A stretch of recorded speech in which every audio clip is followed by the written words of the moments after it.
Yeah, yeah, oh yes. Woo! Yeah, alright.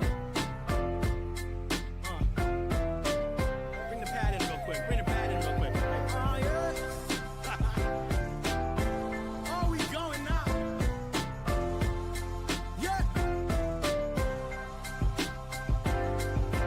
Ooh, got another jam, yeah, I know it. Yeah. Gonna lift up my hands, gonna show this little light that I got up the bush. Yeah, it's mine. Take a look, you can see if you focus.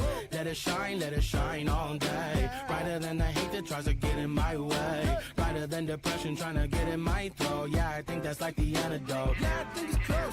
I might mess around and get my name in the paper. I don't want your chicken salad, I need the flavor. And my baby's gonna kiss a girl if she wanna. I ain't really picking up on all of the drama. My life is a movie and I just woke up. All my friends are looking really hot and stuff. And I hear the devil trying to call my bluff, but he really ain't got enough. Cause I'm feeling glorious. No, I won't give in, I won't give in. No one's gonna take my crown. Nothing's gonna stop me now. Cause I'm feeling glorious. Yeah, I'm about to win, I'm about to win. Oh, I'm gonna light this town. Oh, you're gonna see me now. Cause I'm feeling good, great, like better than I ever really could explain. A couple years ago they didn't know my name, and now they buying tickets just to see my face. That is insane. I can't believe that all you pretty people even know this me. I keep on being elevated constantly. There's got to be the feeling that they told me I would get when I was living on my dream. Yeah, yeah. Thanking God every night. I ain't stressing cause I still got all my life. Making music for my people, they just might turn this freaking city purple when I die. Yeah, and might glow if I rain more. Keeping Minnesota nice, but I fight for all the people who believed in what I'm dreaming. I'ma do it, I'ma open up the door. Cause I'm feeling glorious. No, I won't give in, I won't give in. No one's gonna take my crown. Nothing's gonna stop me now. Cause I'm feeling glorious. Yeah, I'm about to win, I'm about to win. Oh, I'm gonna light this town. Oh, you're gonna see me now. Cause I'm feeling. Oh my God, this is what you said, but really, this is what you want. Rolling forward from the road, am I really not? This is what you said, but intelligence, this is what you want. Like a superstar. I'm like, oh my God, sincerely, what you said, but I say, this is what you want. Rolling forward from the road, am I really not? I know where I got from. This is what you want. Like a superstar. Cause I'm feeling glorious. No, I won't give in, I won't give in. No one's gonna take my crown. Nothing's gonna stop me now. Cause I'm feeling glorious. Yeah, I'm about to win, I'm about to win. Oh, I'm gonna light this town. Oh, you're gonna see me now. Cause I'm feeling glorious. It's Tuesday, and you know what that means. It's time for another exciting edition of Choppin' Shop right here on the Dave Wonder channel. Tonight, we will be doing some customizing, doing some reminiscing, doing some toy restoration, and just having a good old time. But I ain't going to do it alone. You know how it goes. There are some fine folks joining me tonight. Some you know, some you might not yet. But I guarantee, the one that you haven't met yet, you know his work. So real quick, we'll throw it around the horn to some familiar faces before we introduce our very special guest.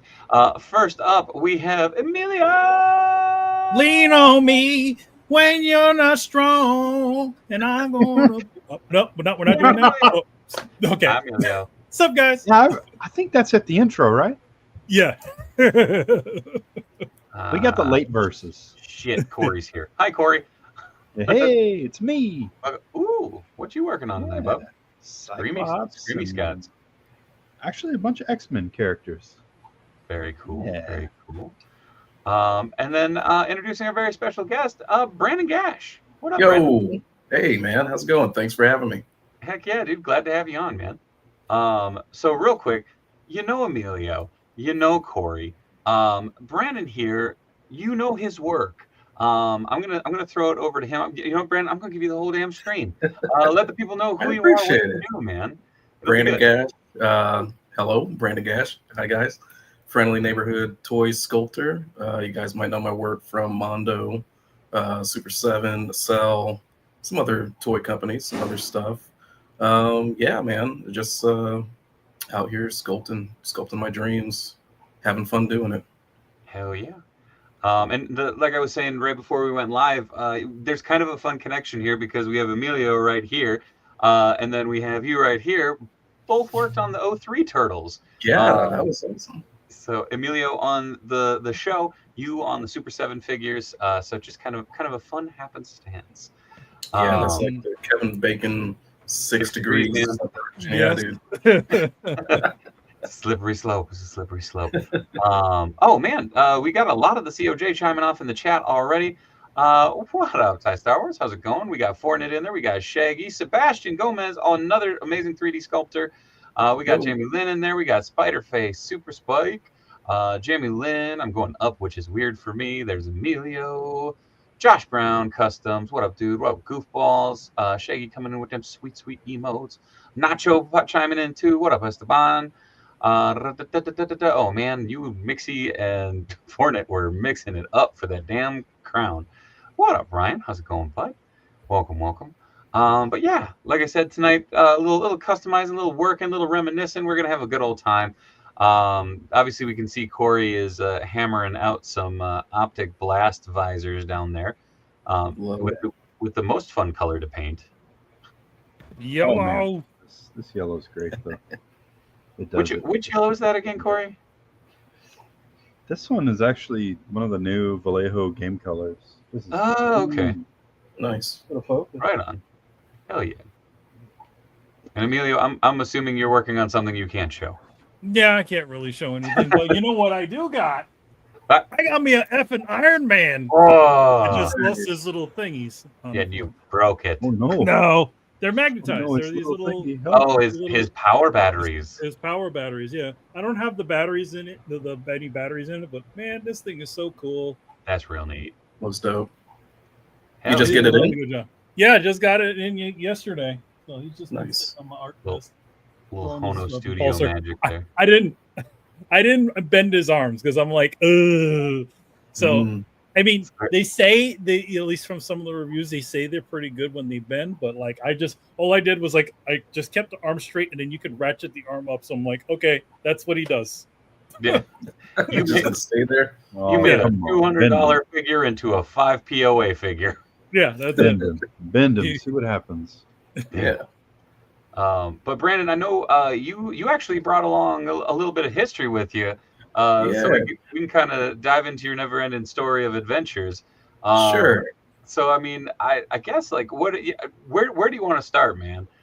Well, I thought this is kind of a good time to kind of share with everybody who doesn't really know me, like kind of my origin stories, like where did all this toy stuff begin? Because even looking back, it's like toys wasn't exactly what I wanted to do when I grew up. It was actually quite different. A little bit about me. I was born and raised in Illinois back in 87, 90s era. One of the first movies I ever saw was RoboCop. Unfortunately, my dad was watching it. I snuck in and saw RoboCop. And of course, my mom, she found out that I saw it and oh no, had to explain a lot of things to me about special effects, about like movie magic, all that stuff. So he took me the next day after being traumatized to the local library to check out all the Starlog catalogs, Fangoria, magazines, stuff like that. And from then on, I just really wanted to get into special effects and movie magic, makeup, stuff like that. Even right now, I'm wearing Evil Dead 2 shirt and everything because I'm a big movie buff and just love the whole thing. So growing up, I could show you kind of where all this madness kind of started. Yeah, man, dude, drop it on, man. We'll pop the slideshow up. Let's see. I'm just get the folder open. Okay, there we go.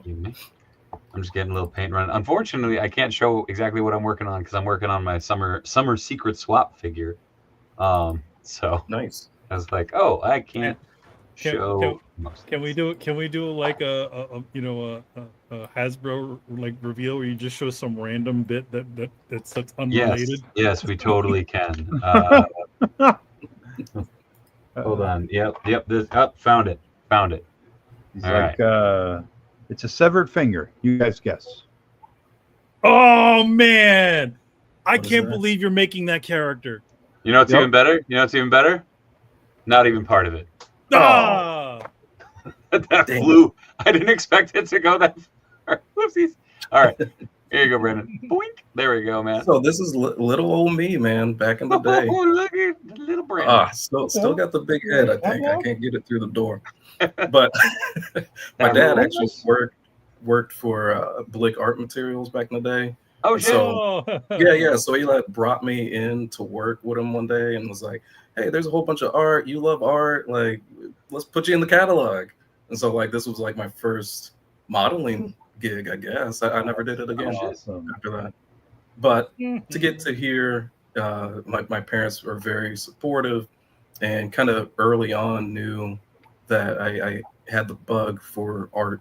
Like my grandparents, they had a catering business and kind of made everybody in the family work for the business. So my first job was like doing rolls in my hand, and that kind of like evolved into making rolls look like different shapes, different characters, I was gonna turtles, say, someone got a head RoboCop. roll, didn't they? Like, why is there a severed head in the loaf? Yeah, right. Why does this look like Alex J. Murphy? I don't know why. Yeah. It's Just- happening again. What's happening? We got to tell that boy something different. So it all kind of stemmed from just being around creative individuals in my family. Like when it came to cooking, everybody cooks, so really you show a lot of love that way. And they're very creative with their dishes. And with my dad, just working at an art like warehouse, like some Yeah. things would drop off the truck, so to speak, What's up, Heisman? and end up like being my new best thing in the world, you know, a sketchbook, pound of clay, stuff like that, paints. So this is let's go down memory lane a little bit. Let me see where. So this was another little sculpt I did for my Bruce dad. Willis? Yeah, amazing. you're good. You're good. So this was like early So good. sculpting, just like couldn't find it in the stores, so I'm gonna make it myself type of thing. And my dad loved Bruce Willis movies and loved Die Hard.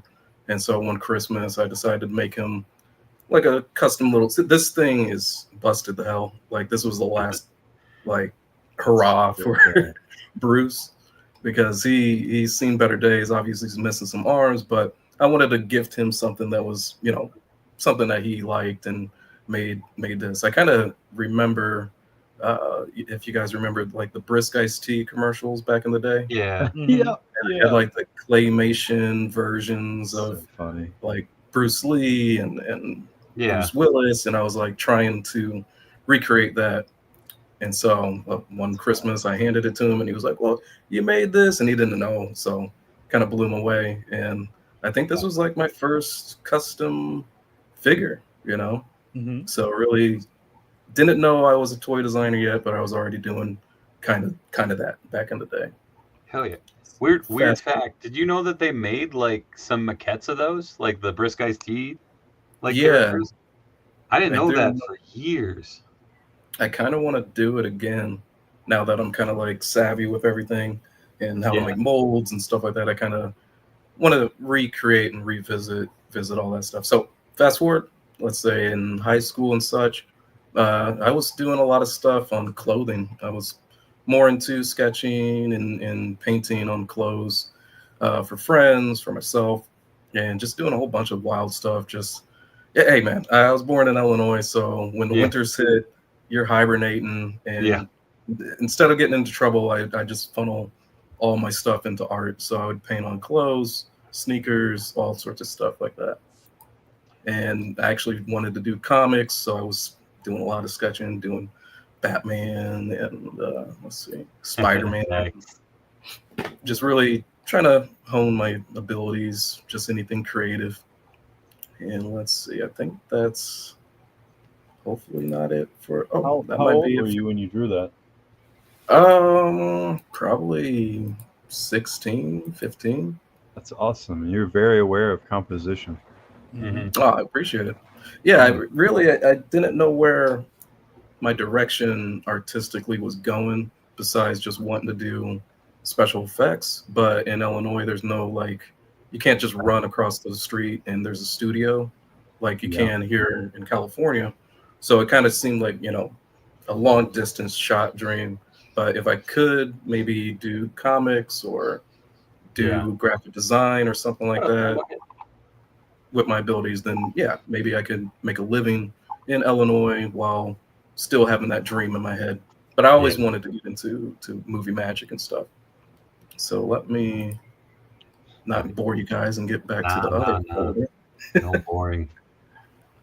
But did you guys have similar like dreams or aspirations, like comics or movies or anything like that? I never stopped doing comics. That was my jam, and literally went to school for it. I had my first pro gig. I was 19. I got some inking filling page. Hello, Stormy. Come here. You want to say hi to the boys? This is Stormy. This is my dog. She is a ham. But yep, hello. Yes, thank you. But yeah, man. I don't know, Emilio. I've never. I think we've talked about this before, but how? Oh, for me, it's always been a sort of like the battle of trying to do the thing I want to do and and always hitting the wall and then finding another way around. I mean, I originally wanted to go into comics, and I had taken an internship in my high school years at Marvel Comics. This is like 1998 to 99. And that time, if you don't know, Marvel Comics wasn't doing very good. They were they filed for Chapter 11 bankruptcy, and then they were acquired by Toy Biz. And at that time, they were firing more people than they were hiring. So I was like looking at, you know, it was a very, you know, like not traumatizing thing, but it was just like a reality hit where you could see, you know, I see like people like, you know, who worked there for years crying at their desks. So they had been working there since the 80s or even earlier than that. So I just said to myself, like, you know, if I'm going to go down this art thing, I need to be able to be versatile and be able to know as much as much about doing artwork as possible, so that I could at least get work somewhere, doing something. So after that, I was like, okay. I was like, okay, so, you know, I go into college. I'm like, hey, you know, maybe I'll go into animation. Early 2000s, animation industry pretty much collapsed. Oh no! What was it? Disney. What I'm hearing is it was Emilio's fault. No. It was Disney. Disney essentially closed down their studio in Florida. Warner Brothers said that they're pretty much getting out of it. So then I end up going into like cartooning illustration, which.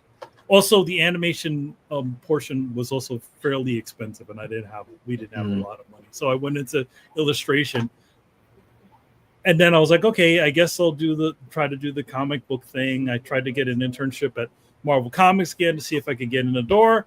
That didn't happen, so I took an internship at For Kids Productions, which is the studio that did Ninja Turtles. Yeah. From there, I pretty much went from there. So I ended up in animation. And the thing is that, you know, the thing that doesn't get that's not known about animation. Well, more known now than before, but a lot of animation is not done here in the United States. Most of it is all shipped over to Korea or India. So the illustration skills that I had, you know, gained during doing the illustration / cartooning course actually ended up working out really well for me in animation, doing pre-production and, you know, stuff like that. So yeah, so I stayed there for like, I started as an intern in 2003 and I ended in 2009. So I held various positions and stuff like that. So it was a good run. I just imagine Emilio, bright-eyed and bushy-tailed, walking in with his portfolio and people are jumping out of windows. I mean, maybe not jumping out of windows, but I'd like one job, please. it was like that. I mean, it's not that I didn't learn important things while I was there. I mean, Michael Golden was actually the art director back then. So tell us what you learned about working at Marvel, and you're like at least 6 stories up. You don't want to end up in the hospital. Oh no. And I learned, a lot of back in those days, Jimmy Palmiotti and Joe Quesada were actually in the office working at Marvel Knights. So this was the beginning of Marvel Knights with the Black Panther and the Daredevil stuff. And the only one that nobody ever remembers was Punishers with the ghost guns because he was dead. Yeah. He had Heaven's Arsenal at his fingertips. Yeah, with the Joe Jusko covers, which also Joe Jusko, again, we also was cool about back in those days that, artists would come into the bullpen and work on stuff. So I met Scott Chen, who used to do Iron Man at the time, and Alex Ross came in one time too. So it was a lot, and George Perez came through too. Got to meet a lot of really cool people. Chris Claremont was regular staff, so you could talk to him anytime you wanted to. So it was pretty cool. That's pretty awesome. Hell yeah. And then a bunch of other stuff happened. It was just interesting, like how your path led you into it. And it's like, you kind of put all your tools in a toolbox and just go for it, go where it leads you. And that's kind of similar to me too. It's like, if you can't find it, you kind of hone your own craft until people notice you, and you kind of become kind of good at everything, kind of a jack of all trades, master of none.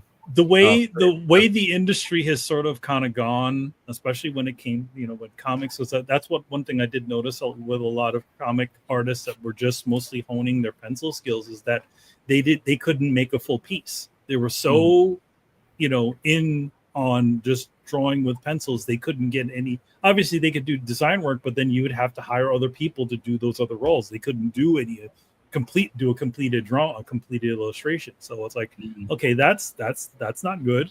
And so I'm like, okay, I can do that and more.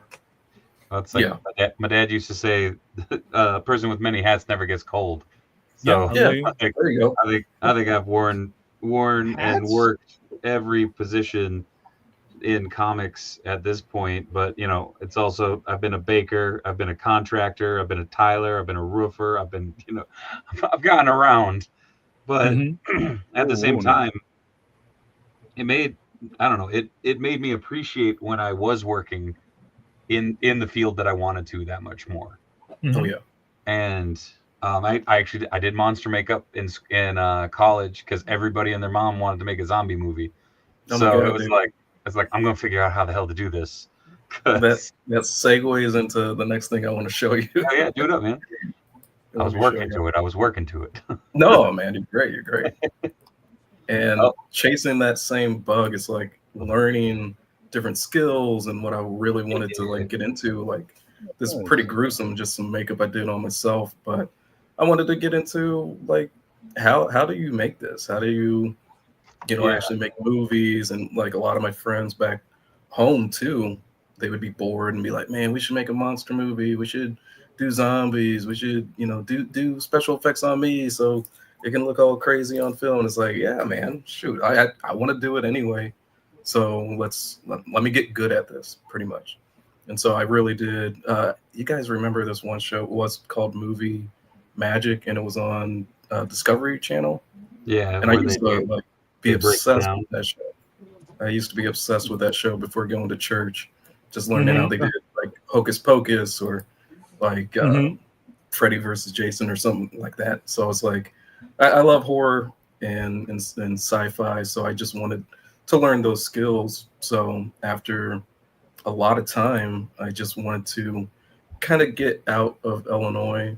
A lot of things happened, like I went to college and other stuff, but after getting out of a pretty bad relationship, I decided to take this bag of skills and move to California back in 2017. And I already had a lot of these little props and stuff made in my portfolio. But this project right here is actually pretty important because I was watching Legion on FX and I wanted to make, who was the character?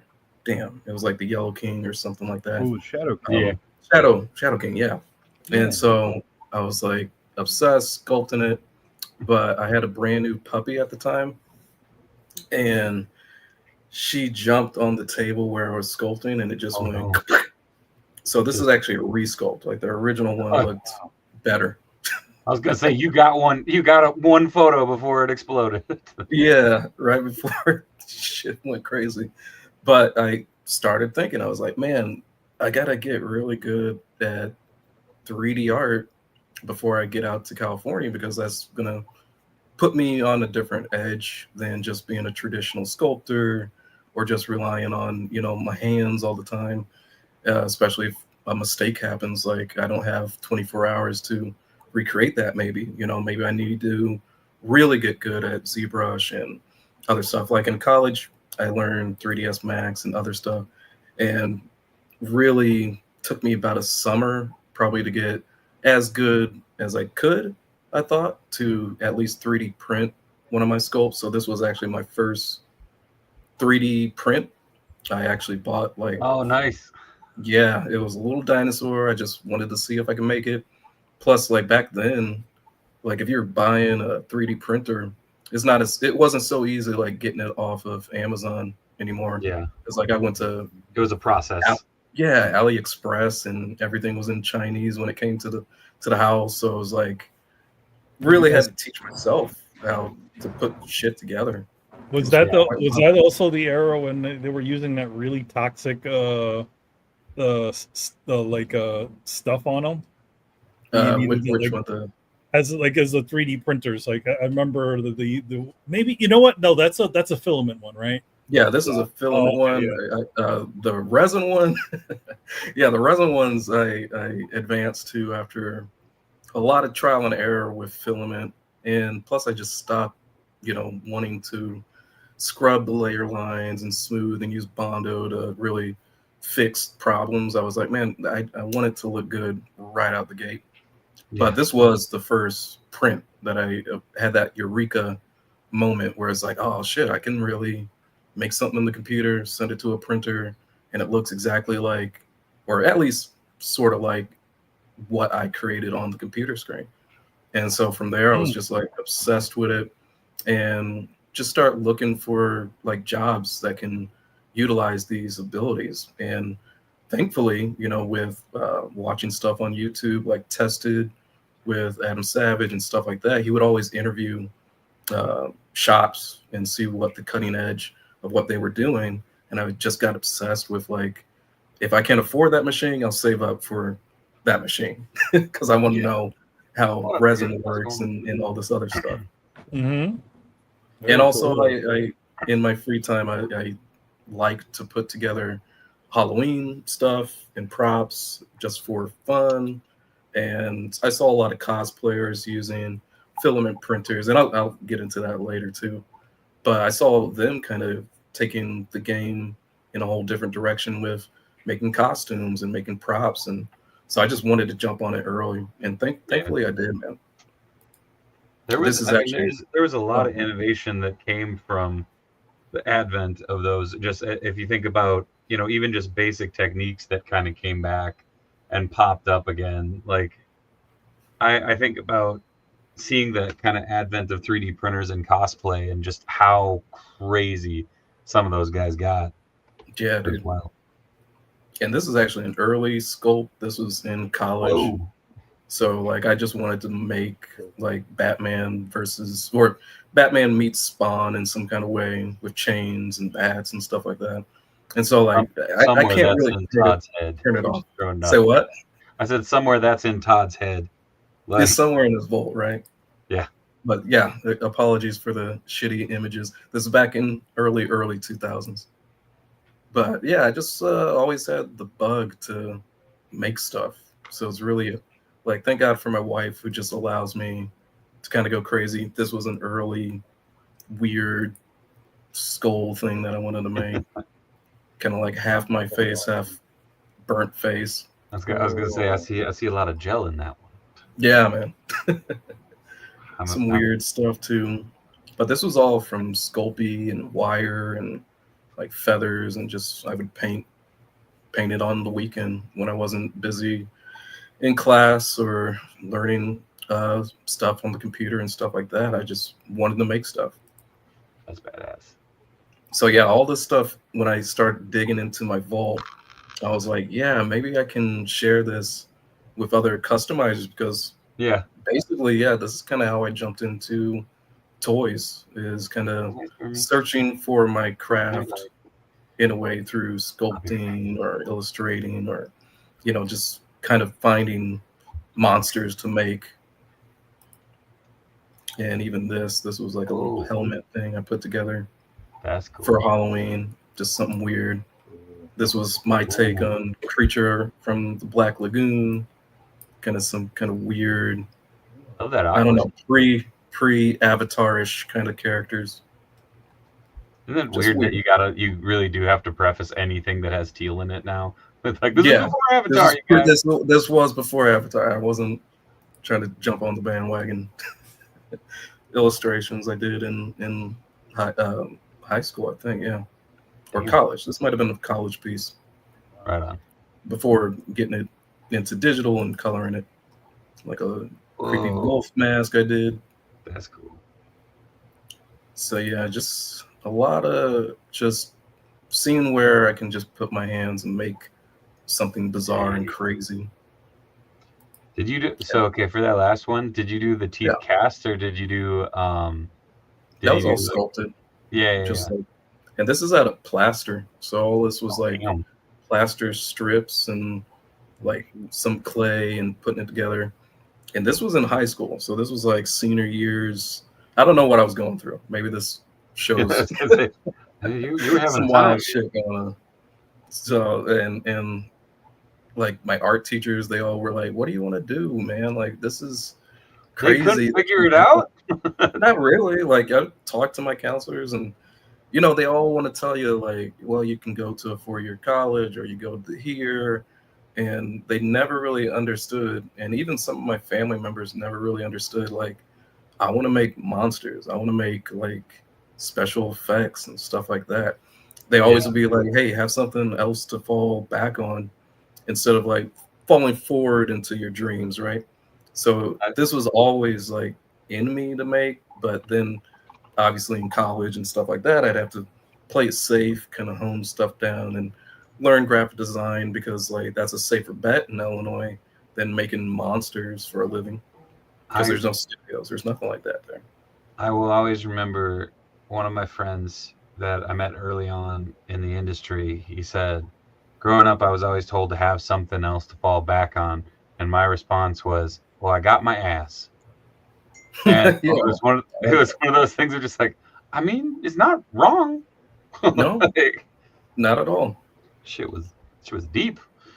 But in college, I actually did take 3D classes, because even then, you know, some friends were like, I know you want to make monsters and stuff like that, but what about video games and stuff like that? You can have a solid career doing video game art and stuff like that. And I did that. So I was like, this was one of the projects, shitty, low res, but building like power loaders and like full scenes and stuff like that, you know, in 3ds Max and other programs. Like, I want to do it, but like games and stuff is cool and all that is, but I'd rather be making something that if I wanted to like get a ticket for my dad or my mom, they could see like the fruit of my labor on a big screen, because they don't play video games. That was my logic. I was like, what the hell am I gonna do? Like bust open the Dreamcast and hope my parents are gonna here we go. Yeah, right. Crazy Taxi. Whoa. This was just fun to put. Oh, Crazy Taxi, dude. Oh, jeez. Yeah, right? That and Jet Grind Radio had strange impact on me, considering I actually didn't own a Dreamcast. I love that, man. But they're amazing. Dude, the lighting on that's fucking amazing, too. Like, you know, especially like thinking of the time period and stuff, you know? Yeah, lighting got way better than this. This is garbage now. No, but you know what I mean? Like, if you think about, you know, where you started and where you're at now, like, if that's where you're starting, that's pretty fucking amazing, you know? I appreciate it, man. Yeah, just kind of putting all the things together, trying to make props and stuff that I would see So is otherwise. So was this a 3D sculpt or was this a physical sculpt? No, this is 3D. So this is like Okay. when I started really learning the programs in college and kind of pivoting, like, do I want to do video games, graphic design, still have the dream of Hollywood special effects? But I still thought of it like, well, I'm training myself to do these things because I see so much, even bad CGI on like Sci-Fi Channel. If I can at least do bad CGI for like a Sci-Fi Channel, I'll be content. It still counts, right? Still feels good to me. Some more traditional stuff. This was just stuff I wanted to get off my chest in clay before getting a 3D printer. Right, and that was the sculpt. That was damn. Yeah, that was Shadow King before he fell on his face. And I had gotten like all the way into it way before you saw the finished piece. Yeah. Where he did stand up and had good structure and like he lost everything. The first sculpt was way better. I definitely know how that goes. Oh, the bronze cast? Yeah, I was doing like a little bronze cast and just trying to make everything, just whatever I could. That is one of those things. Like I remember doing that in school, and I made this piece. It was like a profile with like a blindfold on, like flame coming off the hair that devolved into feathers and shit. Like I made this thing, and so it was like almost like 2 feet long. Like it ended up being this huge piece. And I remember that like taking it in because we were gonna do a broadcast. I walked in, my professor goes, "Oh, God damn it, Dave!" Like, what? He's like, "Do you know how many sprues we're gonna have to use?" I'm like, "Yeah." It's just like gonna be worth it. It came out all right, and like to this day, it's one of those things of like, I gave it to my uncle, because he saw it and like, this is a dude that's been on the Iron Range forever, like, and he was just like, "That's beautiful," and I'm like, "Did you just say the word beautiful?" Beautiful. Like, I was like, That's "All right."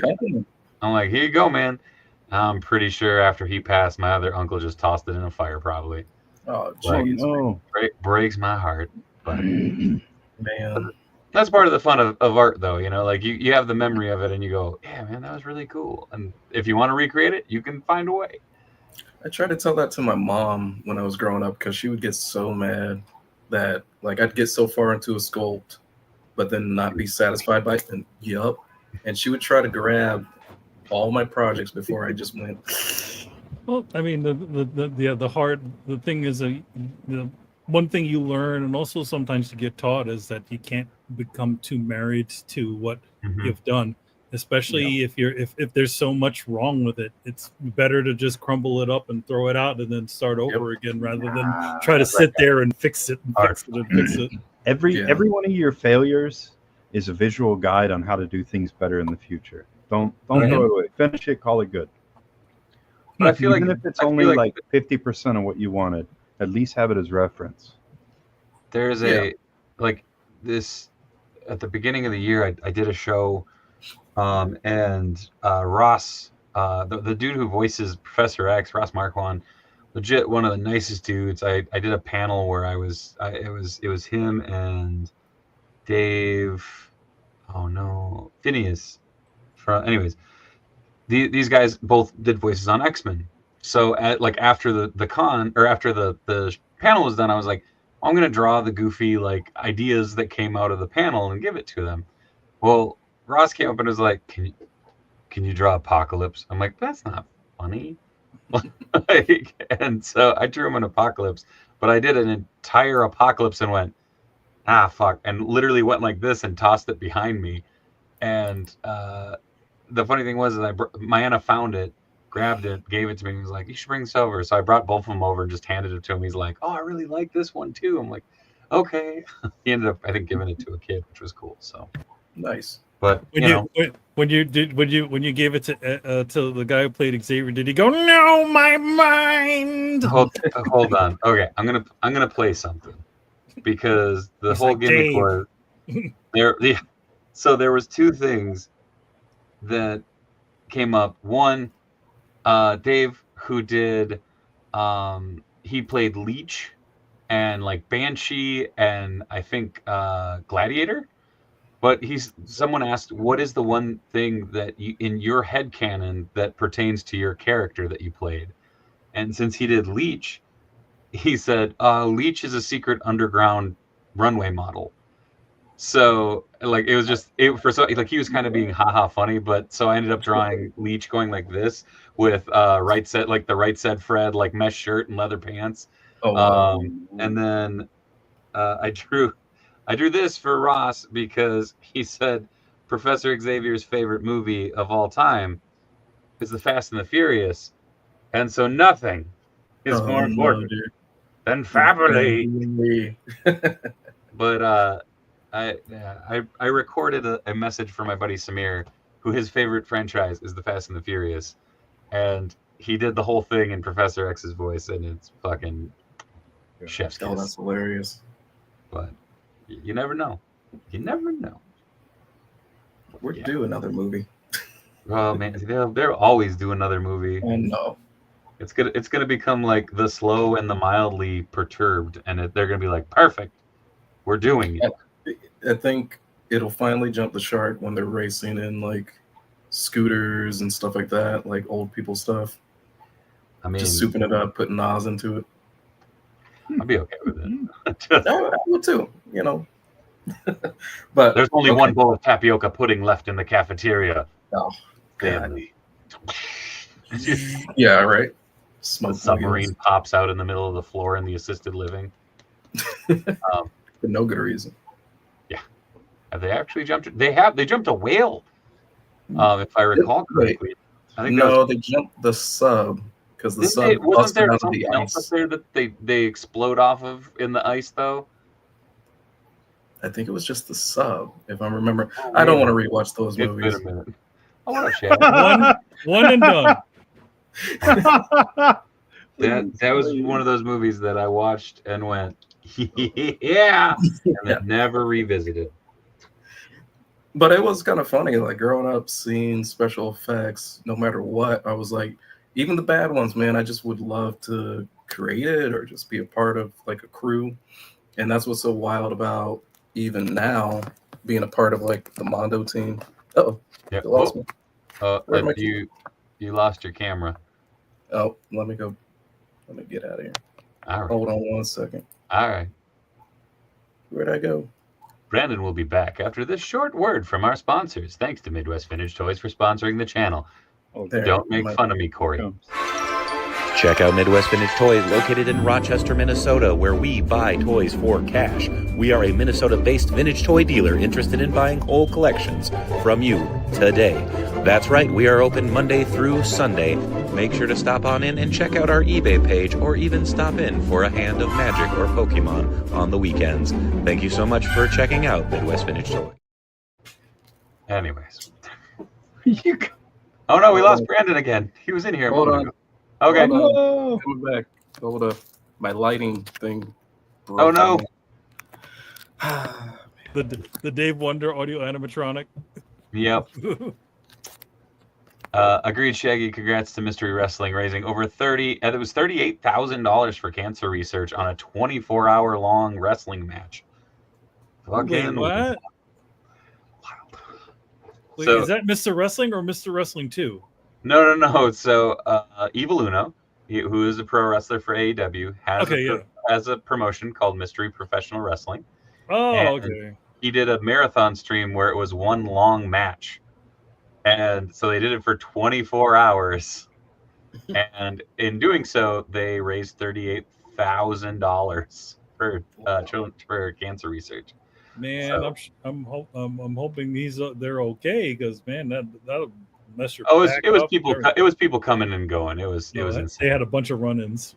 Yeah, well, it was like I think it was like technically a battle royal, and then people could donate for like, give them a chair, $50 here, type thing. So yeah. Anyways, you were saying, Brandon. Oh, I don't even know, but I wanted to fast forward to when I actually did move to California after a very cold winter in Illinois. I think like it was negative 25 degrees one year. Horrific. What up, dude? More river, hey. So Sebastian. And yeah, I just couldn't do another winter. Yeah. And I just was feeling like, man, okay. I was actually working at Blick Art Materials in the catalog department. Oh shit. So like, yeah, after college, I did get a degree in graphic design and multimedia arts, and so I applied that to Blick Art Materials, kind of full circle. Started out modeling there, and now I'm doing the catalog stuff. So I was like, wow. So I was doing mostly 2D layout stuff, and actually getting to get my hands on a lot of their product, doing like teacher sheets and study guides for schools. So really getting my hand on product and like doing layouts to how you would use said when was product. that year, like year wise? Oof, man, early 2010s, like 2011 or 12. Dude, I might have handled some of this. I worked at a Blick as their fine art printer and education outreach. Oh, So you might have saw some of my catalog stuff. Now I have to go back and show you something that actually oh no. got into a catalog that I was kind of like, oh man, that's cool to actually have my work in print for the first time.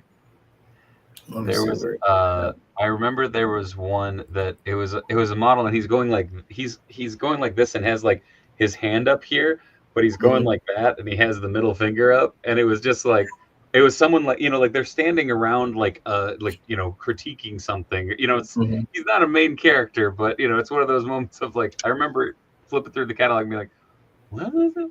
Right, I might have put that picture there. I might have had a bad day, who knows. Nice. You photoshopped out the other fingers. But no, I did this little illustration for some Canson markers and got to do layout stuff. So yeah, it was fun for how many ever years I was there. Great team, but like I wanted more.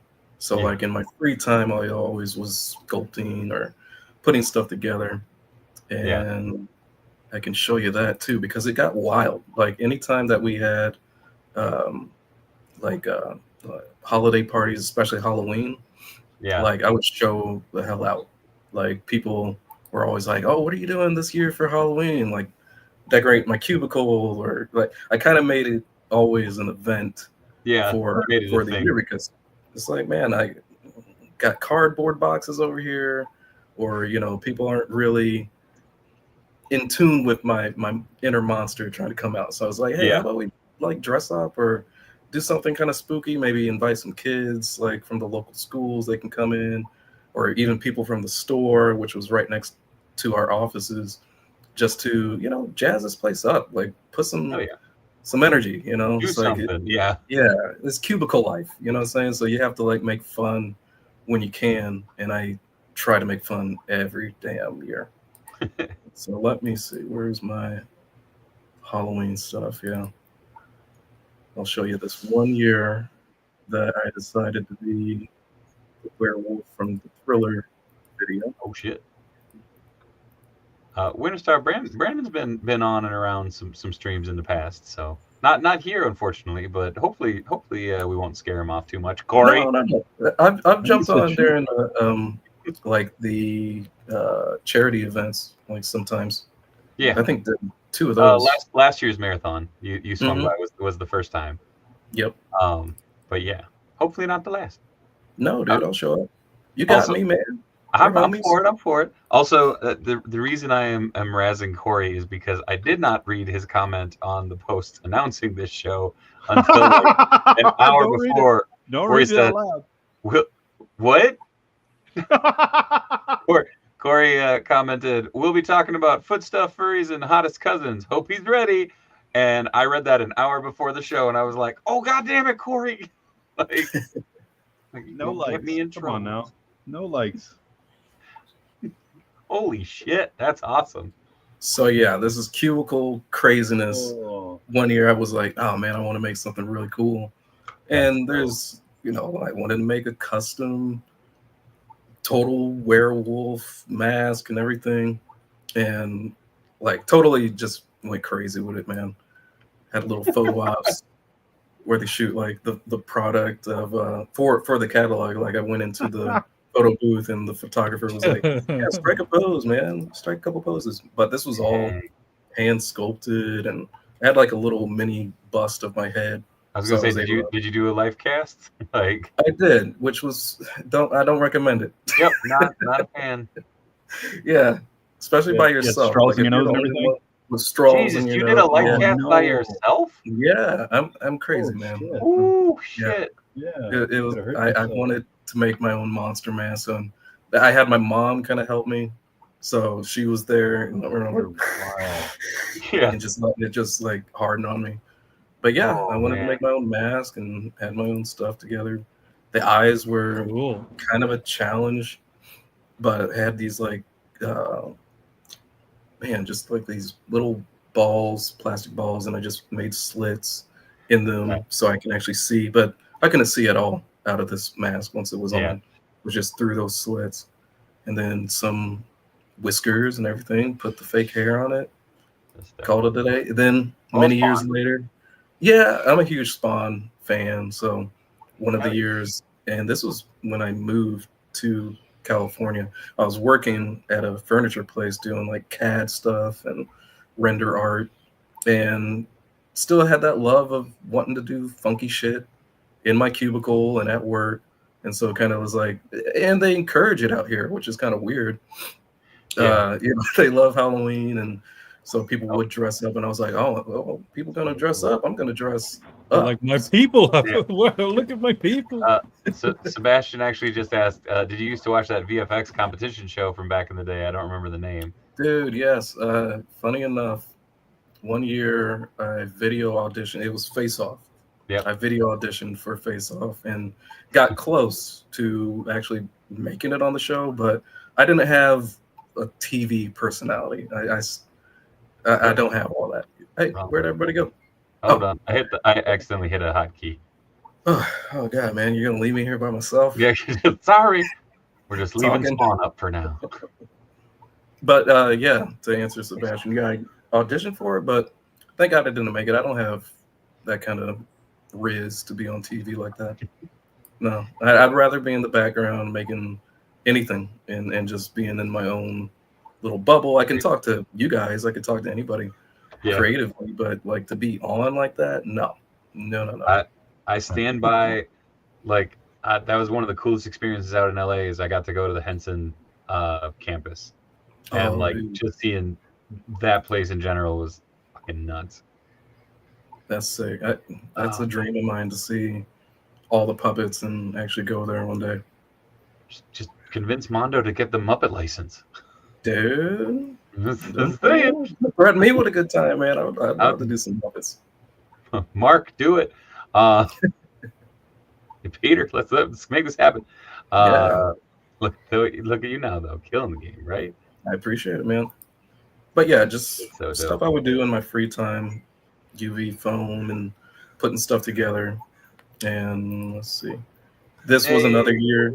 Yeah, this was another year back in Illinois. So rewind the tape, where I wanted to do. I think it was right before. This probably tracks. Right before Force Awakens was coming out, so everybody was like Star Wars crazy, and that year, perfect timing for wanting to dress up like Star Wars characters and do up my whole cubicle with Han Solo frozen and carving it, AT thing in the background, and me dressed as a Boba Fett character. So this was all made from scratch. Even got files from online to make it out of cardboard and like Bondo and put everything together. Oh my God. Okay, so this was before I had a 3D printer. This was like, all... did you at least have ventilation in your area when you were working on Bondo? Because ish. I remember. I was talking to someone and they were just like, "Yeah, I was working on it." No, it was Ryan Thomas. We were talking. He's like, "Yeah, I was working on this in the room. It just didn't have good ventilation. I thought I was gonna pass out." I'm like, "Yeah, because you were using Bondo, dude. Like, it'll knock you out." Good Lord. Yeah, there was some Bondo on the helmet and everything, and I would forget. It was crazy. It was crazy, but it turned out really cool. Made this. It was anything like in the warehouse. You have nothing but cardboard and Yeah. things that they're going to get rid of anyway. So I was just like, yeah, let me use all this to Make do up my cubicle. Yeah, anything. That was my cage. So like supplies would just get dumped into my cage, and I'd use glue, paper, clay, anything just to put this stuff together. That's dope. So Now here's the real question: what happened to your Hanan carbonite? Did you just leave it somewhere to scare the shit out of someone, or? No, there was actually like an auction for these props because I would go kind of crazy. So they were like, "What are you gonna do? What are you gonna do? We should maybe like do an auction of these pieces for charity or whatnot." And it went to some girl. She ended up hanging it on her fridge, I think. Damn. Or they actually like made like a special like section in their house for like lighting. Cool. So I think it's still there in this lady's house back in Illinois. That's dope. And more stuff, more props. It's like my little hellhound sculpt. Say, little Cerberus action going on. You guys saw that little mask. Yeah. That's cool. And then one year I was wanting to do the Immortan Joe mask, and I ended up sculpting it and then making a whole bunch of molds from it and gifting them to friends for Christmas who were digging the movie and stuff like that. But yeah, just hard to turn it off. And I just always was into this, always trying to push my own envelope on props and other cool stuff. And just my love of movies, and I would always be into this stuff. So during Halloween is always a special time around Casa de Gash. I do gotta ask, did you get a chance to scope the props when I'm trying to remember, it was like the Guillermo del Toro exhibit was touring around the country, and he just has like a bunch of stuff from like Labyrinth and you know a bunch of Hellboy and stuff like that. I didn't get a chance to see it, but my wife did. Oh shit! She went to the Bleak House. Oh no! My camera. Where did I go again, dude? It's angry. What's up with my busted old camera here? Sebastian says, "You must not sleep much." I know I don't. Yeah, man. I feel like that's just part of being a creative. Oh no. Uh-oh. Oh. Uh-oh. Brandon, if you can hear me, there we go. Got you back. I don't know what's happened. I don't know what happened. I don't think it likes me sharing my stuff. It's angry. It's angry. Like I'm talking too much. Give shit to Emilio and let them talk for a while, dude. Oh man. No, well, now you're in here with audio, but and now we lost you again. Hold on. There we go. I added you back. Oh, Jesus. All right. Okay, I'm back, man. But no, the Bleak House. My wife went before we even met. She went there, and she got like. There you are. Hear me? Yeah. Well, no, we can see you now too. Okay. All right. Cool. So yeah, the Bleak House. My wife went to back in the day, before we even started dating, and I think that was kind of the key to me liking her a lot more, is because she grew with the same stuff I grew with, which was, movies, and she got 3 other brothers who, into various degrees of nerdy stuff. So she kind of understood and accepted a lot of the stuff that I was into, because I've had girlfriends who totally did not like some of the stuff I was into, like, oh, it's too scary, or oh, that freaks me out. You're doing that every year, it's spooky or whatever. I guess I'll just be by myself, I guess, with my monsters. I gotta go. So I don't know. She definitely encouraged a lot of this stuff, and even when we started dating, it was right around the first season of Toys That Made Us that came out. Shit. And during that time, I was already like getting my feet on solid ground out here in California. Actually linked up with a studio doing special effects called the studio was Fonco Studios, and he had done special effects for Star Wars, Nightmare Before Christmas, Guardians of the Galaxy. So I was like just in there and just wanted to do my dreams. And I bumped into a guy during a gig that we were doing, And he was like, "Man, I can't wait to get back to my day job." I was like, "Day job? What do you do besides this? This is cool. Isn't this your day job? Like making props and special effects?" He's like, "Oh no, no, no. I make toys. I make stuff for Jada Toys." And I was like, "Oh damn!" Light bulb like totally went up in my head. I was like, "Wait, you can transfer these skills into toys?" And it's like, "Yeah, you know, you use a vacuum form. You're doing this. You're on the computer. That's all my stuff day to day. You're running a 3D printer. You're testing out parts, all this stuff." And so from there, it became the new obsession. Yeah. So it kind of stopped right in its tracks from me just wanting to do special effects to now, how the hell do I get my ass into a toy studio? Yeah. Like, how do I get into Mattel or anywhere? Just like, how do I make toys? And that was right before they did Toys That Made Us, and I saw David Vonner on there. So then I was like, oh, okay, there's people that look like me, or like there's people of color in this industry. That makes a lot of difference when you're chasing a dream, when you actually can see people that do look like you. It kind of makes it a little bit more obtainable in your mind. And I always carry that with me every day. If you see more people that look like you from different backgrounds, I'm sure you'll probably jump at the chance at a lot of things. Like most athletes probably have a shit ton of kids who look like them, who are jumping at wanting to be the next Michael Jordan based on skin color, right? I mean, I saw a lot of kids my age who just wanted to be like Mike. So instead of that, because I suck at sports, I was chasing other crazy dreams and wanting to be kind of my own Mike or my own Rick Baker or whatever, you know, even back then. So seeing David Vonner, and I think I bugged him like on Instagram and LinkedIn a million times, just being like, "Hey, I got skills. Like, maybe you can, you know, help me out, get me in the door." Yeah, bro out, man, help bro out. And of course, he didn't see it probably until the pandemic. But before the pandemic, I actually did get a gig working in toys for like a startup in Irvine. So it was like a really tiny startup. They were working with Sega licenses and really fun stuff. So I was able to sculpt for them. Just that stuff never saw the light of day because they went down quick. So it was like, man, that sucks. Yeah. Now I got to pick back up. You know, it got laid off on a Friday. I got to get back to work on Monday.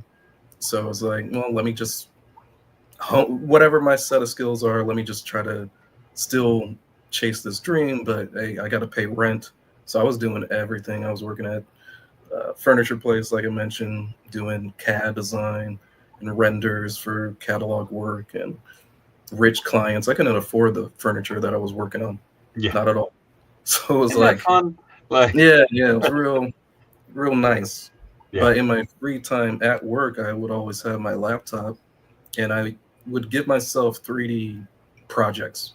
So let me show you some of the stuff that I would work on, like during my lunch breaks, just to like get something out. Try to like cut the mags. Yeah, you had your outlet. No. You had your creative outlets, so that you didn't go nuts. And especially like during my lunch breaks, I'd grab a comic or what did I ever finish my Primal? You know what? With a lot of my personal projects before getting into industry heavy, I would always finish them or at least see them completely done. But now being busy and having clients and stuff like that, I've always had to put some of the cool stuff that I would work on a back burner, unfortunately. But I will return to Primal. I love that show. I still got sculpts that just need a little bit of refinement and printed out and tested. I gotta show you. I met an awesome person this weekend who came out to the Let's Talk Toys panel, and she was a spectacular customizer named Morgan. And I gotta see if I can find the picture. Oh no, it's not on her Insta. Damn, she did an amazing Primal custom using a Mezco Bluto body. Shit. And it's so fucking dope. But Try yeah, to find it. That'd be yeah, awesome. I'll drop her a message. So yeah, I would start to do stuff in my free times, like the Savage Dragon. I remember doing just for shits and giggles because love Savage Dragon and wanted like my own splash page type of figure or collectible, and just start going to town on stuff during my That's cool. lunch breaks. And this Punisher I put together, also lunch break. That's wild. 3D printing on the weekend. Like I said, sometimes my wife, she'd be like, where'd this come from? What are you printing? What are you Nothing. putting together? And I'm like, oh, just, something for me. And it kind of scratched that itch while I still was knocking on doors for toys and stuff like that. And, I would use this to at least try to be like, hey, I can work in your model shop, or like, Yeah. just put me to work. Even like, I know at Mattel, they had like cafeteria worker. And I was like, I'll even take cafeteria worker if I can just get my Get foot in Mattel the on the door. resume. Yeah, and just know somebody who's in the sculpt department, and even the Swamp Thing. It's all like custom stuff and to bring it back to customs, I was like, man, nobody's making this Saga Swamp Thing cover as a collectible. So shit, I know a little something about printing and putting stuff together. I could throw some paint around. Let me make this. And light up base, and did it on my Ender 3D printer in a couple weekends, tops, painted it all, put some real moss in there. So, scratching that itch and just trying not to go crazy while still pounding on the doors still kept my dream alive and really helped me, because I would find issues either through my printing process at the time. So I'd have to switch stuff up or just learn different skills on like, hey, how do you orientate this thing on your print bed so that I don't have breakage? And especially with this stuff, you have a lot of support. So it's like in between those bones on that skeleton, it's like I didn't want that thing tearing apart. So needless to say, I'd have to like really know what I'm doing around a printer. You had to map it. Yeah. Yeah, just properly and put the supports where they needed to be, remove somewhere it would be really difficult to remove, post-processing the prints. So yeah, this actually was destroyed during an earthquake. So Oh no. Yeah, I gotta recreate this one day. Yeah. It was up high. It was like a really cool piece in the apartment, and then one afternoon it just started shaking and then in a million pieces. But yeah, all fun. Just wanted to scratch the itch until during the pandemic really was when I got more knocks on my door than anything, really. It was just like, hey, and that's when Vonner hit me up. He was like, hey, I'm working with this toy company in Nacelle, and they're just wanting to start making their own toys. Nacelle made toys that made us. Yep. Are interested in making toys. I was like, hell yeah, I'm interested in making this is what I dream about, just like I'm doing this stuff just in my free time. Put me to work, put me in, coach. Yeah. So it was like from there, I was doing projects that probably won't ever see the light of day, but they were fun just to build with, a mentor and somebody that had been in the game for a long, long time. Mm-hmm. And from there, I just never, ever stopped, ever. I don't stop now. Like once I get off here, I'm probably going to get back to sculpting. I mean, that's probably for the best. Huh? I said that's probably for the best, right? It keeps the lights on. Keeps the neon lights back there. You never stop. You never stop. Never stop, right? That's one of those weird things where I'm like, look at like, because all of us here are like-minded, and it's that thing of like, man, I just don't have that much stuff that I can paint at this very moment. So it's like waiting for stuff to dry. I'm like, oh, I could work on this illustration. I'm like, and I would just be sitting here going, and I would zone out. Yeah, my wife has to tap me. Sometimes she'll know I'm in a zone. she'll see me with my earbuds in or whatever, and she's like, I'm home. Like, are you gonna cook dinner?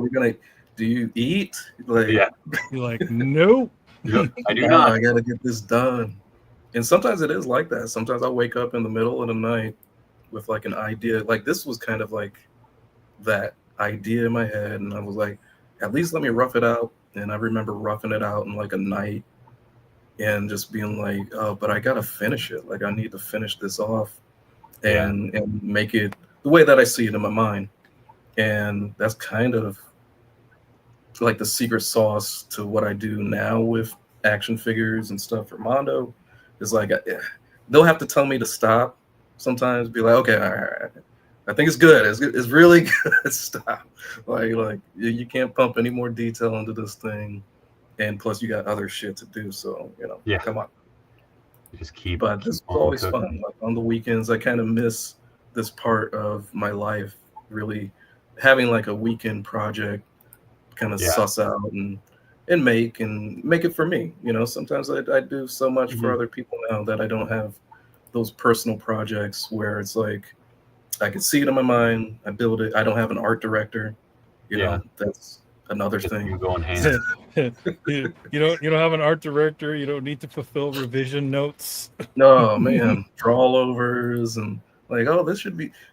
Honestly, like working with the Mondo team, the art direction is superb. Shout out to Hector, shout out to Pete. They really do get it, and they get artists, so they know, and they're artists themselves. So it's like you don't have somebody like micromanaging you as hard as you're already working, right? And I would get that at other companies, man, where it's like, I think this is really cool, or man, I had a really cool idea. This should be here because fans would go nuts, and they're like, "Oh yeah, no, do your job." And it's like, "Oh, okay, shit, Josh I'll just keep my opinions to myself." Josh Brown throwing you some love there, Brandon. Oh man, when time slows down, Brandon. Yes, sir. You can have notes, man. It's all good. You get so used to notes and just getting it off your plate sometimes that you listen to it, you do the direction, and leave the fun stuff for your own personal projects. Like go crazy. And actually, that's what I would do is like pump it. If I'm working on something for me, no art direction. These are old scopes too. It's fun. Like I'll be inspired by a comic book cover or just something that hasn't existed yet, and I'm like, I'm gonna make that thing. Like I want to make this beat up Batman from the Nightfall saga, not him being broken, the back being broken, but like a different spin, different angle, where I saw this comic and I was like, oh shit, yeah, dude, Dixon and Nolan, they murdered it on that cover. Let me do this in 3D in different angles and put a render together, or at least let me do the render. Let me get this out of my system. And if I get to printing it, I have files for it. I can print this tomorrow if I wanted to. But just I got to get it out of my system. I got to scratch that itch. I feel like this is why you and Alex work very well. Because I'm like, this sounds really familiar. I'm like, oh, it's on, bitch.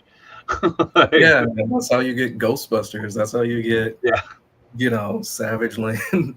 Lady Venom? Like you did She Venom? My goodness. Yeah, it is She Venom. Yeah. That's this is wild. Like a rando kind of like tabletop chess piece or whatever. I just wanted to get it out of my system too. It was very Bowen. Oh man, like that's popped in my head. And this was another one because I'm such a Spawn nerd that I was just like, they didn't have figures for Spawn from Mortal Kombat yet, but I wanted like that version. That itch eventually. Yeah, they finally did. Yeah. But also I was like, yeah, I wanted that hamburger head, burnt face, and just wanted to make it, man. This was actually just the mock-up cover of my 3D render. So this is all 3D, but I wanted to recreate the cover from Jim Lee. That's dope. And actually made like posters for friends, and they loved it. They were like, oh shit, man, that's 3D. Like, yeah, you can have like the poster with the 3D print if you want. That's cool. So it was crazy. Like I said, I don't stop much. If I want it, I usually end up making it. Need to grind on it. Just get it done. Yeah. If I got the time, I'll do it.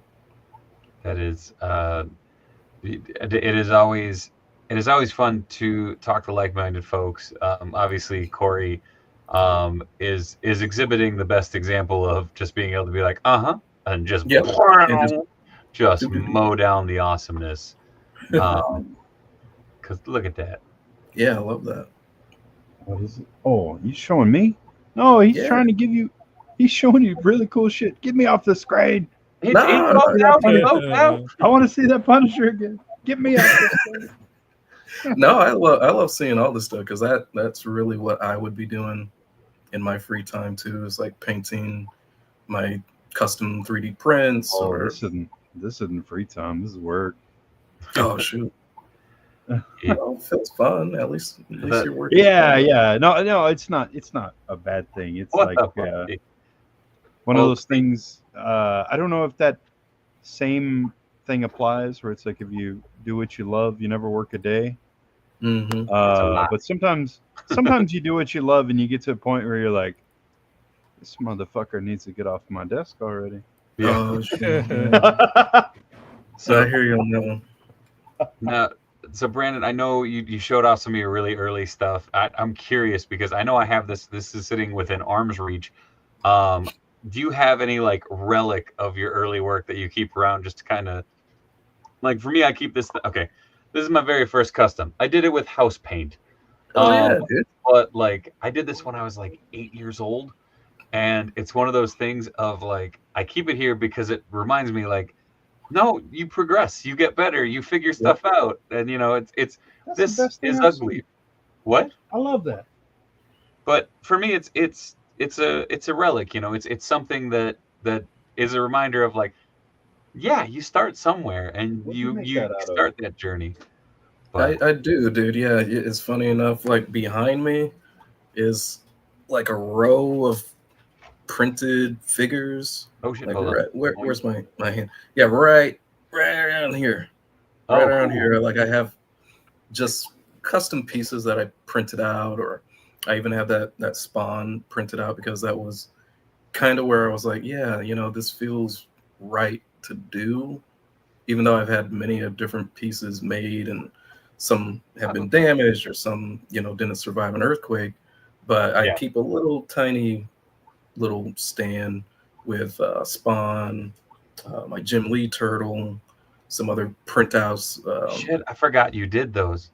Oh yeah, I could share like that whole damn process because like that was actually an itch that I was scratching while permanent. Like I had my feet in the industry already, but I wasn't able to put the details. And this goes back to the 2003 Turtles. I wasn't able to put the details that I kind of wanted as a grown-up collector now into those turtles because they had to be so smooth and streamlined, you know? And so I was like, I love that these are other people's turtles. Like I felt great updating their articulation and working with Kyle to put it all together because I knew, like, honestly, I think we saved Turtles for Super 7. Like that, you know 100%. What I mean? And it's a shame that he's not there steering more waves and other artists aren't there to help him do it anymore because I know how passionate he was with those turtles. Those were his turtles. Bloop. Oh yeah, man. Yeah, that's the turtle. Which is actually got it signed. Yeah, it's signed and it's right behind me. Jim Lee signed it. That's so fucking cool. I know. I was like, just like, oh my god, I was Jim Lee. Right? Jim Lee, dude. Dude, that's fucking insane. But yeah, let me share. No, you had another question?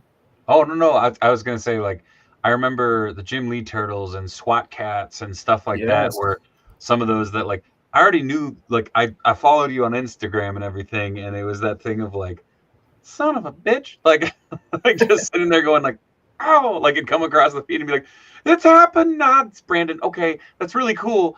Yeah. Like, damn it. Like, Well, I'll tell you how it happened was, going back to visit my parents in Illinois. Uh, it was right after a really bad winter where the whole attic like roof collapsed because of snow and water damage and stuff like that. And during that time, my dad was going through cancer and really couldn't get up to the attic to clean it himself, and didn't have my mom there to help him either. And I was knee deep into work and couldn't get there right away. And he was like, "We got to get the attic patched up. We can't wait for you to come home to help us and all that. So we have to hire a crew to help clean it up, patch up the attic." And I lost a lot of childhood toys. ooh. And it doesn't really matter, because I still have my parents, and my dad's all right. He beat cancer and everything else. So the toys was just like an afterthought. But I had those turtles, and I loved those turtles. Like, they were so wacky when I first saw them at Kmart, because they just stood out. It was like right next to Savage Dragon. You had these weird robot limbed and buffed out crazy plastic turtles. It's just like so wild to me. I gotta ask, did you reacquire them? Yeah, no, I can't do it. Can't do it because they're worth like they cost like $200 now. No. Like, Can somebody send me the original ones then? Can somebody be a friend? No, On card, yeah. keep in mind that on card they're spicy. Loose you can find them more reasonably. I went to yeah, but Frankenstein's keep in mind, like, those are your, like, the ones that are lost. Those were yours. They had your wear on them. Yeah, they were mine. I remember. I think me and Emilio have that. Me and Emilio have that with our Joes. Yeah, dude. Yeah, where it's like you have your kid here it comes. There it comes. See, you got old rap. Yeah. And this one, and the one that that was the one you played the most that's the one that has the most paintwork. Well, granted, I did paint. I did silver paint them. So. I remember my Raphael from the Jim Lee's had the size with some of my dog's bite marks in them. Mm-hmm. Oh, yeah, the old school, man. Yeah. So like trying to reacquire like my old collection, I kind of put that in the back of my mind to maybe I can make those figures better, or just like since I know a thing or two about making a toy. And that was kind of the thing after making the 2003 Turtles. And during that process, I was like, I kind of want to give myself a gift. You know what I mean? Like, even if people don't understand like these turtles anymore, have been like, oh, these wacky things, why would you make those things? Like, nobody's like, but when I dropped them and put the renders out, man, it's like people were like, whoa, shit, I didn't know those even existed. Well, and like that was the weird thing is like I never had these as a kid. I always remember wanting them like as a kid, but we didn't have the means. But I remember because there was no Leo, and that was one of my first like forays into casting and mold making and stuff. Is I made a run of custom Leos for folks on like I think it was the Foosh forums like back in the day. That's cool. Oh shoot! And it's like, but the funny thing is, I never kept one for myself. I made them all, and then I was like, cool. Damn it! Like, man. But let me share with you kind of my process. Let me see, because I got like so many different. No, we don't need Leo. Yeah, we need to get these turtles out, man. Like, I legitimately, I remember talking with Kyle back in the day, and he was like, we're gonna be doing some other turtles, and my brain went to the Jim Lee turtles. I'm like, it's never gonna happen. Happen. Yeah, this was actually one of the renders, but I would give myself notes since I'm the art director on the project. So I'd be like, okay, this needs to be better, put texture here, widen this up, make this different. And honestly, I just kind of mad science projected out to where like I made everything workable at home. So the articulation would work. I didn't have to rely on factory. I printed it in tough resins and flexible resins, so that this could actually feel like a real figure. Mhm. You know, even if it's just for me and me playing with it. I don't play with it a lot because it's signed by Jim Lee. I painted his background. So I really just wanted this for me. Like I said, scratching that itch outside of work, because nobody's going to make these goddamn turtles, man. Nobody in the right mind with a budget is going to be like, oh, you know what we need? We need to revamp that failed Playmates line from the 90s. And oh, You've guess done it what? with everything else.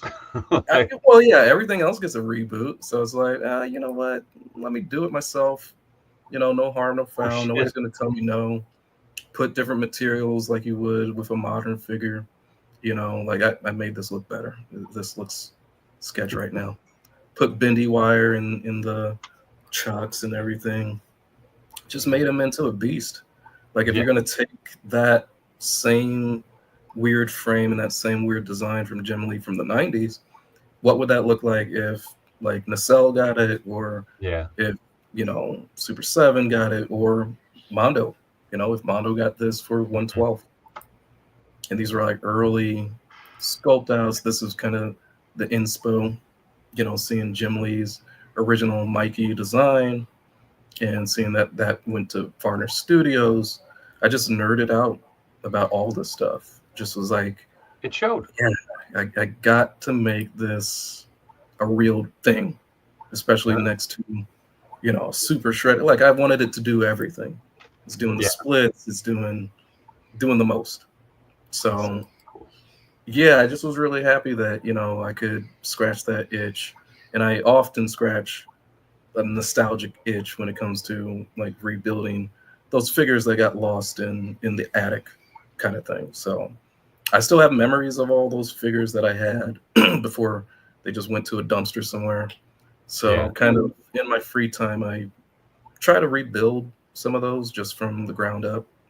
So all 4 turtles are actually made. Like I made the full set, even Leo, in this modern take. And they all can be 3D printed. I just won't drop. Maybe one day I'll drop the files online for other fans, but I would want a company maybe to make it with the same card back and the same like appreciation that I put into the sculpts. For sure. I mean, there's a certain Josh Brown in the chat that's a really good 3D printer. I'm just saying. I'm not trying to say nothing, but you never know, dog. You never know. So yeah, that's a little bit of the history of the TMNT, dude. Hell yeah. Well, and I know like we can't go into what you're working on right now, but the things that were announced at like San Diego that you're working on and stuff. Again, insane pieces, absolutely beautiful work as always. Is there any of those that like that you can and would like to talk about, or just, you know, like hype up? Because I mean, there's a lot. Josh, hold fast. I can probably end this with a special little buddy. Oh shit!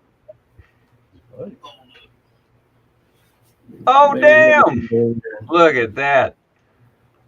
Woo! Probably blown out a little bit, but this was actually a tester print for Donnie. This isn't the one that got shown, but this was for me because I really wanted to see how far I was pushing the details. And let's rewind the tape. So when I first got to this project, it was pretty much realized by Hector, Pete, and the Kaczeriks. So they hired the Kaczeriks to really get into building out this world, this Mondo-ized TMNT world with them in tow. And they're legends, man. Like their sculpts are insane for statues, just insane across the board. So before I even saw it, the concept, I just heard buzz around the Mondo show, just like, oh man, we're getting into TMNT 16. It's going to be pretty awesome. Just like, you know, the Mondo versed Motu, Mondo versed Thundercats. And when I first saw the concept, I think it was at New York Comic-Con, they just had the pictures. And right away I was like, oh my fuck. Like, give me that. I got to call dibs on that project. And it could have gone to either Tommy or May Fontarana, because those guys are goats too. Like they're excellent sculptors. They know what they're doing. But I remember Tommy being like, Brandon really wants this damn turtle. Like you should give this turtle project to Brandon. Like he's like so passionate. Like I live in the sewer now, pretty much at Mondo, because like I eat, breathe, and sleep TMNT with the Kacherix, with Hector, with Pete, and like I said, the Kacherix were building out that what if version of like a new movie. So like seeing their designs before I even got in there and started sculpting on it, everything was pretty much realized, even down to the Mousers and Metalhead, and they had it all pretty much together. It's just I stepped in to push the articulation, push details, even engineer some stuff to where like those heads, you can swap out the eyes from pupilled eyes to white eyes in case like in case you wanted like a different look.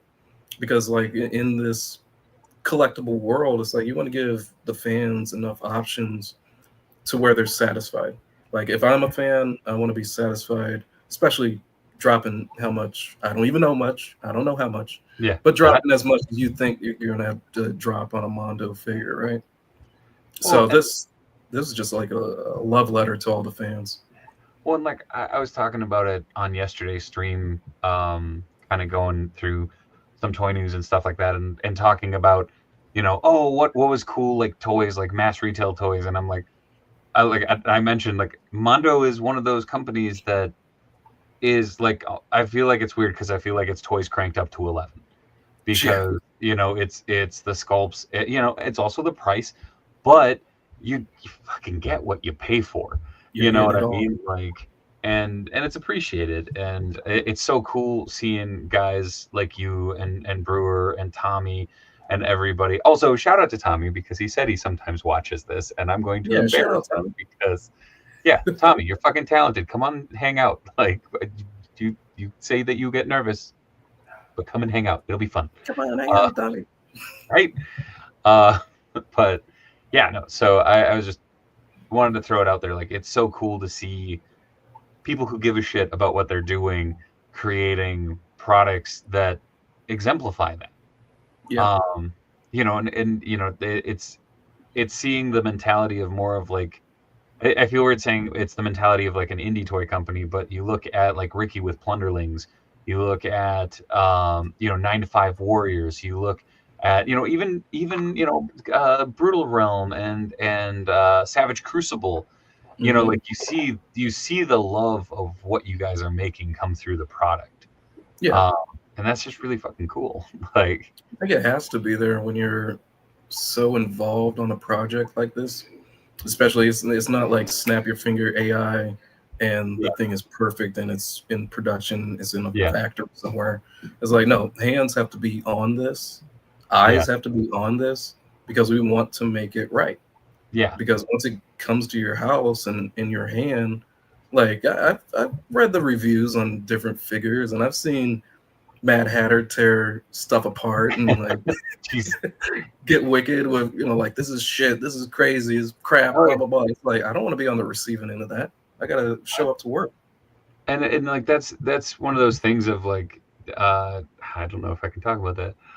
There was a Emilio knows exactly what I'm talking about. I think I had interviewed someone from a toy company that I made mention. I was asked about customer service, and when I was talking about, I had to use customer service once, but I was going to say they had really good customer service. They got super defensive, and I was like, no. Like, meanwhile, like over with Mondo, like, Bob talking with him of just like no, like they want to make sure that the product that you have is fucking key, like is on point, is what you paid for and whatnot. It's appreciated again. And people are starting to receive the real Ghostbusters and getting it in hand. So it's like, you're seeing the labor of love, especially like from Alex to put this together, like on a Halloween, stuff that he wanted to will into existence now being brought out to the masses. That was inspiring to me. Before I even knew him and worked with him very, very closely. It's like, yeah, that's in me too. Like, I recognize that. I recognize somebody who can't sleep until this is out of their system and out to the world, and maybe people catch on and people actually make this a reality with him. So it's great. It's a great time to be creative. Hell yeah. Well, and again, it's fun to see. I'm trying to think of a good way of putting it. It's fun to see folks from the community becoming a bigger part of the industry, becoming a bigger part of that scene. Kind of, you brought up the Toys That Made Us a couple times, and you watch those and you see these designers that created He-Man and this and that and the other thing, and to them it was like, oh cool, fuck, I got to get this done by Tuesday. Yeah. Like they, it was a job. It wasn't, there was none of the nostalgia or anything tied into it. There wasn't a passion for the brand, because the brand was just that. It was a brand. It was a job. It was a gig. Meanwhile, you have, you and Brewer, like you have so many folks that grew up with this stuff and now are working on the stuff and creating all of that people wanted all that time. That being said, sweet Jesus, we need those friggin' SWAT Cats figures. Anyways, we'll try to make it happen, man. That's not off my board until it gets done. They have a new show coming out. I know, and comic book and other stuff. It's kind of wild. I did meet those brothers at Comic-Con. Yeah. But before that, Vaughn, one of the creators, one of the bros, he was hitting me up. Like, he dropped in my DMs. He got my personal email and was like, you sculpted this? You sculpted this SWAT Cats and all this, and I think it's fantastic. Yada yada. And I'm like, oh my God, just to have the creator, like one of the creators, actually reach out and be like, dude, like, I love what you're doing and you're on my mind. I don't know where that goes, but hey, I'm here. Trust. Trust. let's get some new SWAT Cats. Let's get some SWAT Cats origins figures out there. Yeah, dude. Let's have some fun. I don't think that you would release them nowadays without the jet. That's just my personal opinion. But we'll see what happens, man. We'll see what happens. Do the remake the 4 and make it a Build-A-Jet. Build-A-Jet. Jeez. What man? Sebastian says goat. Hell yeah. Also, shout out to Mate, whose work was all over San Diego again, which was super sweet to see. I got to get your butt back on here, man. It's been far too long. Hope the fam as well. Maybe SWAT Cats again. How about some Jim Lee SWAT Cats? Shit. That'd be nice. I did see a question. I think either, where was it? Let me go up. I think it was Josh, right? Is it common for the sculptor to engineer the articulation too? I've always heard how things sometimes get articulation cut in later, but I imagine it comes out better if one person's handling it. Yeah, you're absolutely right. It's better if the sculptor controls the articulation, because factories, or if you hand it off to another artist or whoever might cut it up for you, might remove details or lock articulation that you might have intended for the figure. I've had that happen many times from the factory. So it's like we'll review something that clearly had a ball joint, and then they're giving you a swivel. And then like, oh, they're locking up the waist. Why? Oh, it's easier for us to make the molds that way. But I put it can turn. It's right there. It's right there. Cool. It was when the Cursed Dead crew came through, and Phil was talking about like a lot of the stuff at Toy Biz back in the day, where they'd send it off and they'd chop it up for articulation over there, and he'd go, he didn't. Why would you make a cut there? Yeah, why would you make that decision? You know what I mean? Like, yeah, I like having the control, but it took a while to learn articulation, and not every single figure is the same. It's not just like the same approach every single figure. You know, you kind of find out new stuff as you go along, especially if it's a different sculpt. Like, nobody's, all the same cookie cutter shape unless it was meant to be that way through your art director, or it's like this the same looking Teletubby body or whatever. It's like cut it up that way. So it's like, yeah, okay. But I love getting under the shell, so to speak, and under the hood on all the projects that I work on, because you see what I did? Because it is fun to nerd out on this stuff. I feel like it's half of the battle, not just sculpting out the details, but hiding those cuts and hiding some of that articulation to make like a ninja turtle. He's gonna do the splits. He's gonna knock out those poses that you would want. So that's always fun to me. It's always been that thing of the engineering that goes into figure design. Even like Corey and Josh, like they are a dream team when it comes to heads and stuff. Like, because the way that sometimes you can hide, like even like where the neck connects to the figure is so simple, and it adds so much. And obviously, Corey drops that paint down, and you go, well, fuck, okay, cool. Like, I don't know how I did that, but chef's kiss. Also, much stuff. You're talking about color feel. What? You're talking about color feel. Yeah, just like you're able. Yeah, looking at something and going, anything you pick up, it's okay. What color green is this? And you start looking through your palette, and you're just like, I can take all these different colors, but what I'll end up doing is going, okay, there's olive in there, there's a lime, there's a lighter yellow color, and I end up with these three instead of grabbing a handful of just greens, hoping that one of these is close enough. Well, and you and I were talking about this a while back, Corey, and I think Brandon, you and I got into this a little bit when we were upstairs at the YouTubers event, or Toy Tubers event. But like, again, you're talking about the engineering and stuff. This is a very early Mondo product, but it's one of those examples of the engineering being stellar, because all of the buttons are integrated into these. So very nice. Yeah, that's smart. It's all integrated in. That's the speaker. Like and you're very, very good at hiding. I feel bad saying you're good at hiding shit. You're really good at integrating in the articulation. That's a much better way of putting it. Funny enough, I worked on an Iron Giant for Super 7. Oh shit! I think it's still on the Walmart website if you look for it. Was that the Sufubi one? No, it's not the Sufubi one. It's like their Deluxe. Giant or Rope? Yeah, Iron Giant Deluxe figure. Hold on. You might see it. But yeah, it should be on Walmart.com. I think it was exclusive to Walmart. They had their was it it walked? Yeah. Dude, my kids have that. You got it? My kids have that. I got they really liked the movie, and I wasn't going to give them that because I didn't have it. Yeah, you got to get the $35. That one that walks?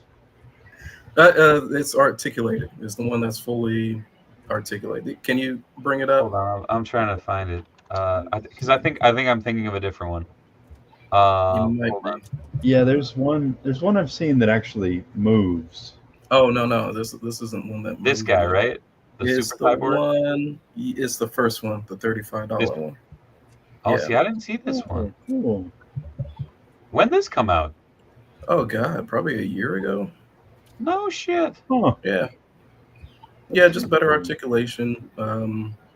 It was fun chopping it up and getting it to where it needs to be.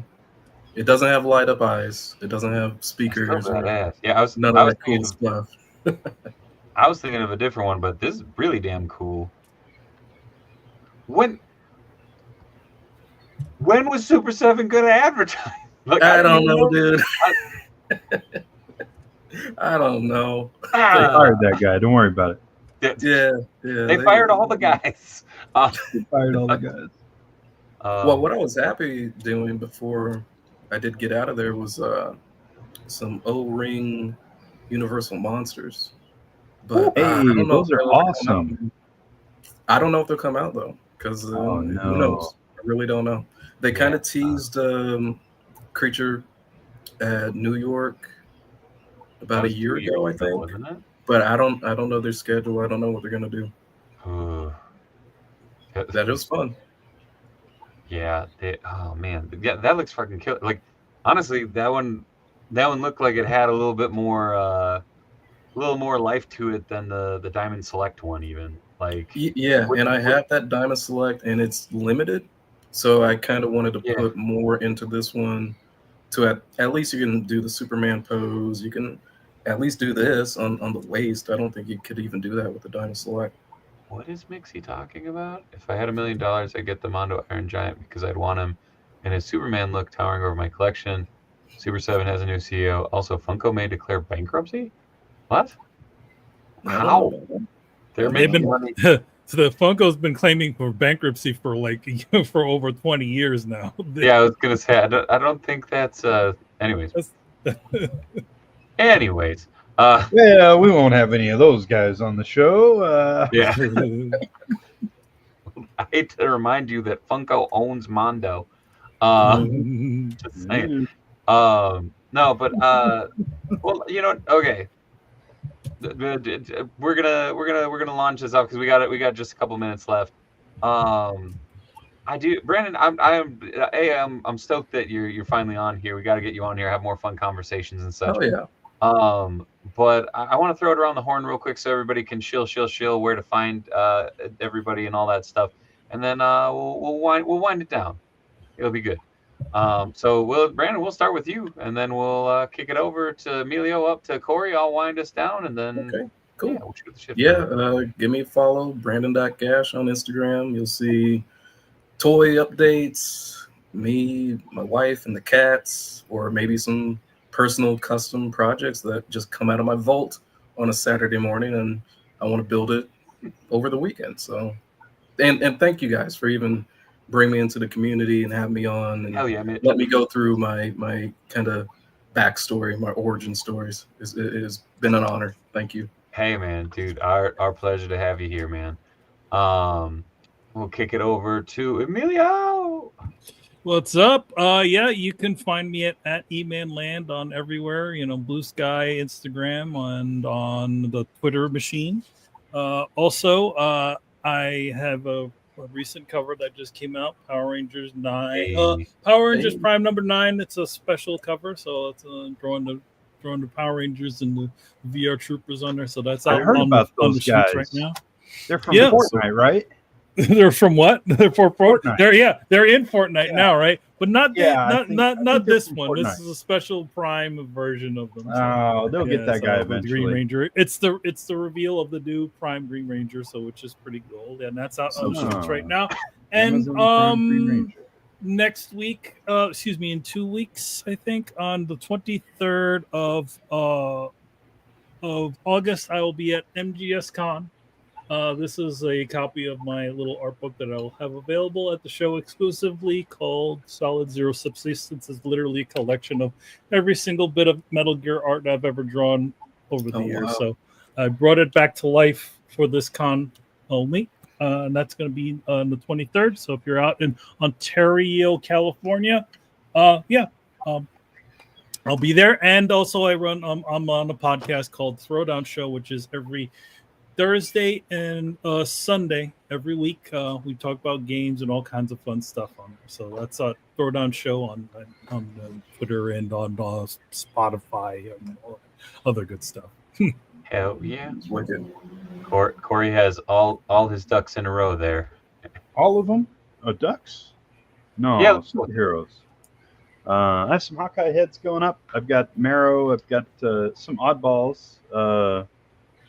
I think Badger was asking me about this. It's I can't remember his damn name. The dude from Red Dead. John Marston. Yeah, John Marston. Yep. That's his name. I remembered it. Yeah. Karnak. Oh shit. I have some cable heads. I have all kinds of goodies. I knocked out those Cyclops heads too. So I'm gonna seal these up tonight. Tomorrow I will have them on the website, and there's more coming because Josh sent me a bunch of Legion stuff. So go. I'm going to be painting all kinds of crazy stuff in the next couple of weeks. Corey, what's your website? I don't know. Mitch knows. Mitch knows my website. Mitch already got up there. Come on, man. The Smith, the skilled smith specializing in skull and scalp. All right, I can't read it. That's a tongue twister. Thank you, Mitch. Broke Corey. Yeah. You all know where you can find me. I'm right here Monday, Tuesday, Wednesday. Come on back tomorrow for some unboxing fun. The mayor is back. Tony is off, but we'll have another fun guest swinging on by. In addition to Mr. Geeky and myself. Thank you a million times over, Brandon. So stoked to have you on the channel, man. Obviously, doors always open. Come back, have some more fun, have some more laughs. Jesus Christ, Corey. Why do you keep trying to take all my monies? Shit. Thank you, Emilio. Thank you, Corey. Thank you to the COJ for being a part of the conversation. Thank you to Mitch for being the mod with the most. Yeah, I think we're going to hop out of here, though. So, yeah, we'll do it up again. So, until next time, folks, be good, be kind. Much love from Minnesota. Good night. Oh, and this one's for Damien. Corey. Yeah, Damien, suck it. Corey. Suck it, Corey.